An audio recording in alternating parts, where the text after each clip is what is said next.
मुंबईत आदिवासी समाजाने घुसखोरी विरोधात उलगुलान मोर्चा काढून जोरदार निदर्शने केली। हा मोर्चा शहापूर येथून सुरू होऊन मुंबईत दाखल झाला। या मोर्चाच्या निमित्ताने आदिवासी शिष्टमंडळाने आदिवासी विकास मंत्री अशोक उईके आणि मुख्यमंत्री कार्यालयाचे सचिव डॉक्टर श्रीकर परदेशी यांच्याशी चर्चा केली आहे। दिनांक 16 सप्टेंबर 2025 रोजी लकी जाधव यांच्या नेतृत्वाखाली निघालेल्या या उलगुलान मोर्चामध्ये बंजारा समाजाला अनुसूचित जमातीत समाविष्ट करू नये या मुख्य मागणीवर भर देण्यात आलाय। हैदराबाद गॅझेटियर हे संविधानापेक्षा श्रेष्ठ नाही असा मुद्दाही शिष्टमंडळाने स्पष्ट केला। आदिवासी विकास मंत्री अशोक उईके यांनी कोणत्याही बिगर आदिवासी व्यक्तीला अनुसूचित जमातीच्या यादीत समाविष्ट केले जाणार नाही असे आश्वासन दिले। अनेक मागण्या राज्य सरकारने मान्य केल्याचे लकी जाधव यांनी सांगितले। या मोर्चात विविध आदिवासी सामाजिक संघटनांचे अध्यक्ष, पदाधिकारी, कार्यकर्ते आणि महाराष्ट्राच्या कानाकोपऱ्यातून हजारो आदिवासी बांधव मोठ्या संख्येने सहभागी झाले होते। जय आदिवासी।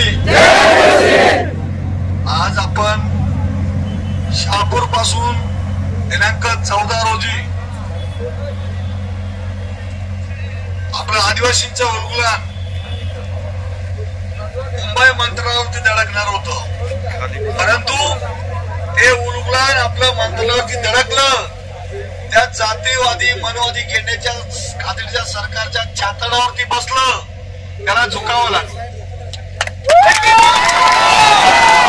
महाराष्ट्र राज्याचे मुख्यमंत्री यांचे मुख्य सचिव श्रीकर परदेशी साहेबांनी आपल्या सगळ्या मागण्या समजून घेतल्या आणि त्यांनी डायरेक्ट सांगितलं की लकी भाऊ, आदिवासी जमातीत 45 जमाती होत्या, त्यामुळे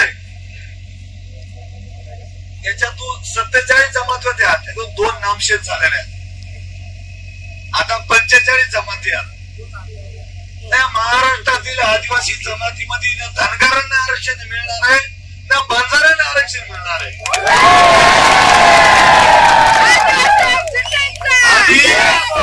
आणि राहिला हैदराबाद गॅजेटचा विषय, संविधानापेक्षा हैदराबाद गॅजेट मोठं नाही। भारत देश हा संविधानावर चालतोय, हैदराबाद गॅजेट वरती चालत नाही। त्यांनी सांगितलं मीटिंग मध्ये, आम्ही संविधानाची पायमल्ली करणार नाही, परंतु हैदराबाद गॅजेटच्या माध्यमातून कोणाला आरक्षण मिळणार नाही। हे बाकीच्यांना कोणाला गाजर दिलेलं असेल त्यांनी, परंतु आपलं आरक्षण नक्कीच आपण मिळणार आहे।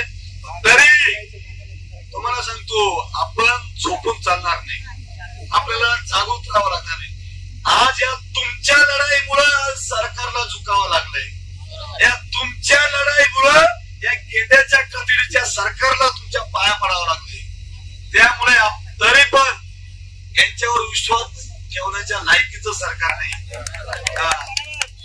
आपण आता इथून गेल्यानंतर आपले आंदोलन मोर्चे त्या ठिकाणी चालू ठेवायचे।